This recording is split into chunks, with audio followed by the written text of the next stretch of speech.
Et ce matin, nous allons nous intéresser à la situation des commerces. Bonjour Ronan Delay. Bonjour. Vous êtes le président du syndicat des commerçants. Merci d'être avec nous ce matin.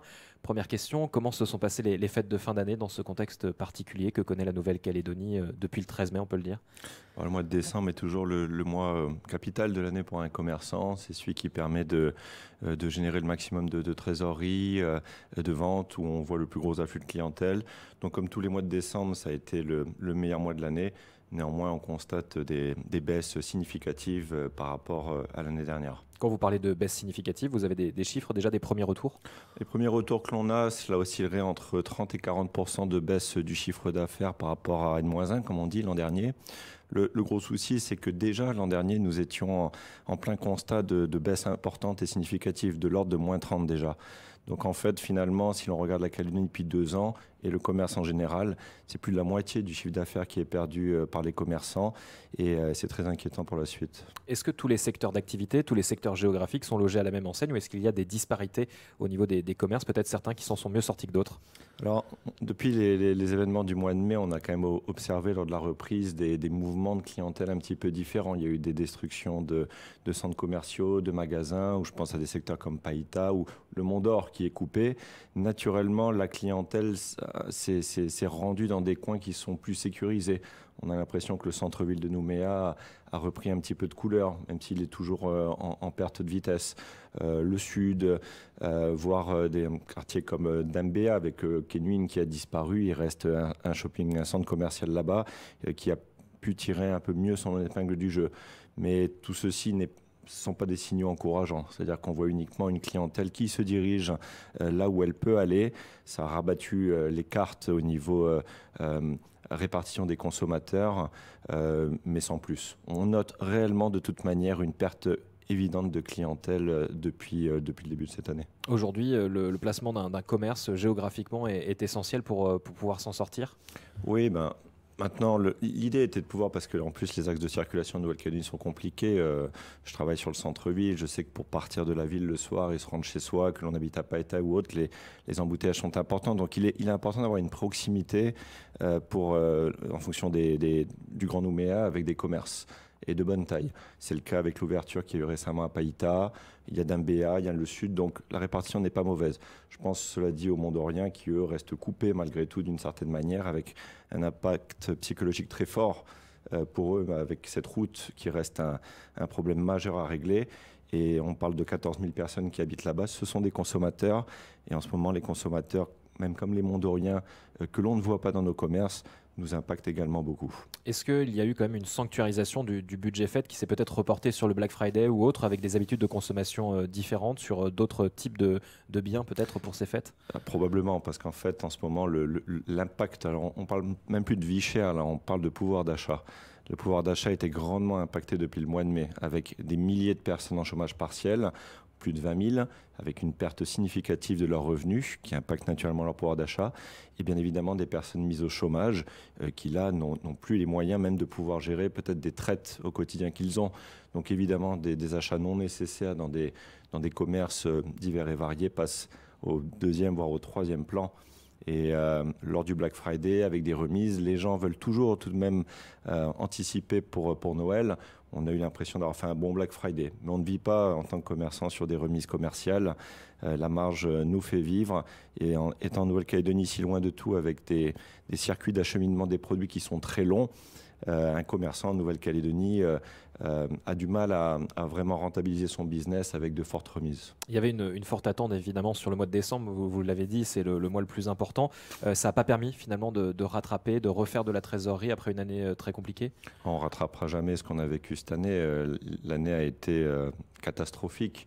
Il y a l'impact des entreprises qui ont été détruites et qui, elles, croient encore derrière leur assurance, qui est très difficile et j'ai une pensée pour elles.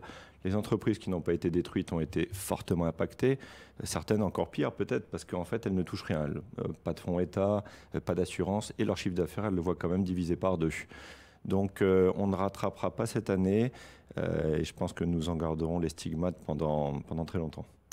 Qu'est-ce que vous attendez de 2025? Une relance, une reprise de l'activité? Est-ce que vous pensez que cette année 2025 peut être meilleure que l'année 2024?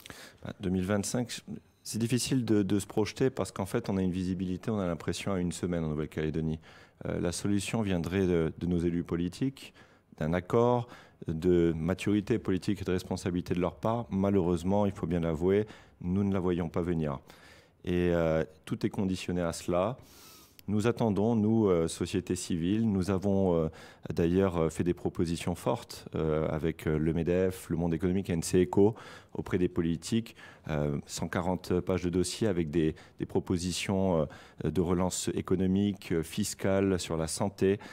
C'est un rapport, croyez-le ou non, nous n'avons aucun retour. Ce sont des milliers d'heures de passer justement sur des propositions concrètes avec des mises en place qui peuvent être faites rapidement, aucun retour. Donc en tant que chef d'entreprise et membre de la société civile, si vous voulez, il y a, je ne vais pas dire une forme d'abattement, mais de lassitude et un petit peu de découragement tout de même face à cette réponse, à cette non-réponse plutôt. Alors aujourd'hui, on le sait, le Congrès a changé de majorité, le gouvernement aussi est tombé, et donc on va avoir un 18e gouvernement. Vous pensez pouvoir travailler avec les institutions locales davantage en 2025 sur ces grands dossiers-là? On l'espère. Après, le problème en Nouvelle-Calédonie, je vais donner un avis personnel, mais partagé par beaucoup, c'est que nous avons trop de strates, en fait, et depuis longtemps. Nous avons mis en place cela. Et vous savez, j'aime bien prendre cet exemple, si la Nouvelle-Calédonie était une entreprise commerciale, qu'elle avait par exemple 3 magasins, un 4e, enfin je pense, vous voyez un petit peu où je vais en venir, et qu'elle était dans le gouffre et que dans le rouge, et qu'il fallait absolument qu'elle tente de se sauver. Eh bien, le chef d'entreprise qui s'occuperait de cette entreprise ferait probablement des coupes drastiques, fermerait des points de vente pour n'en garder probablement qu'un seul. Vous voyez où je vais en venir?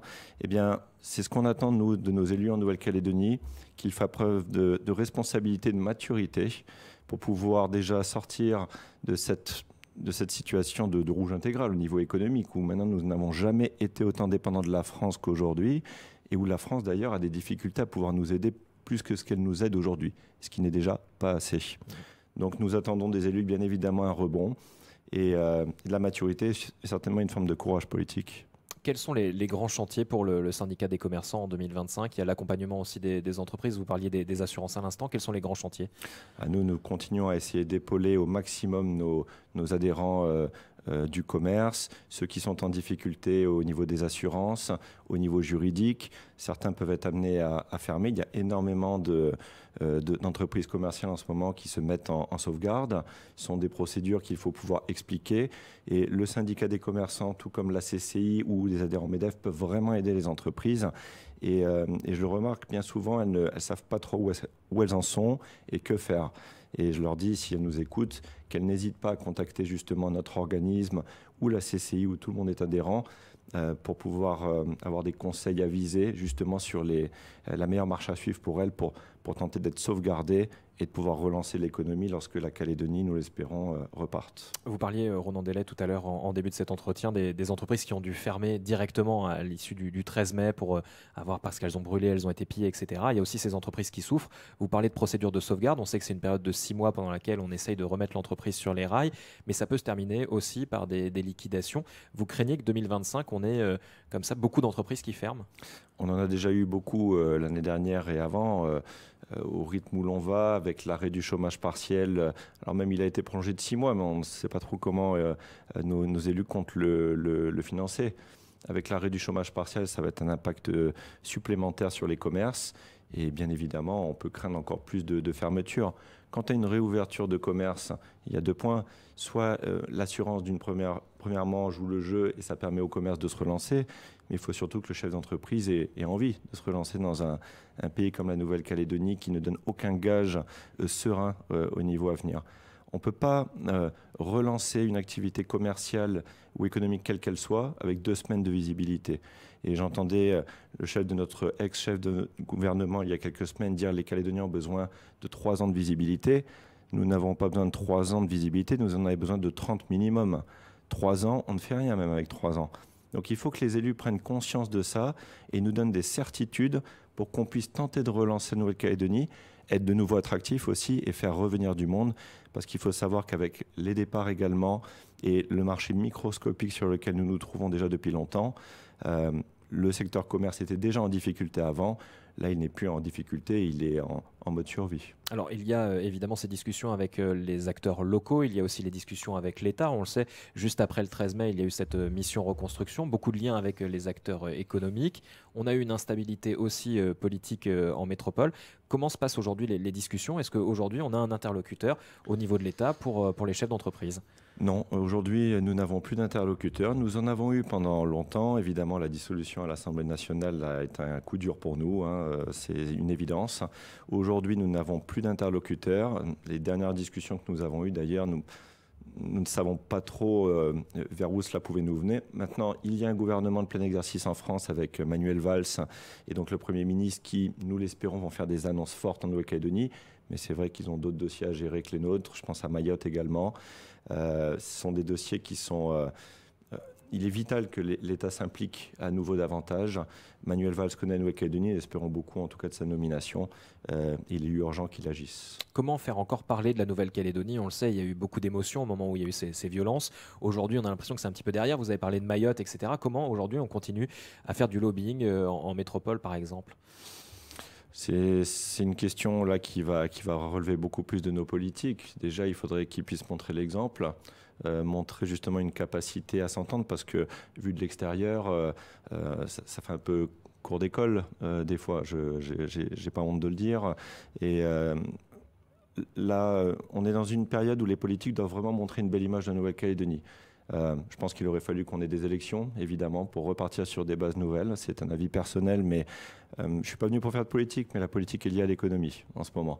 Nous, au monde économique, nous souffrons en grande partie à cause des décisions politiques qui ont été prises. Donc je tenais à le dire sur ce plateau aujourd'hui. Maintenant, depuis la France, ça va être la sécurité en Nouvelle-Calédonie, le savoir-vivre qui va être important. Il y a eu des îles, des pays comme Fidji qui ont connu des guerres civiles. Aujourd'hui, Fidji est un pays très touristique. Eh bien, il faut que la Nouvelle-Calédonie déjà arrête la violence, cette spirale que l'on a connue pour de bon, et que l'on puisse tenter de repartir de l'avant avec un monde politique qui s'associe au monde économique, qui l'associe un peu à ses décisions. C'est très important, car la Nouvelle-Calédonie ne pourra pas repartir sans des investisseurs du monde économique, et ils ne repartiront pas sans des gages certains sur du très long terme, chose que je vous disais tout à l'heure. Merci beaucoup, Ronan Delay. Je vous en prie et bonne année à tous vos auditeurs. Merci d'avoir été avec nous. Je rappelle que vous êtes le président du syndicat des commerçants.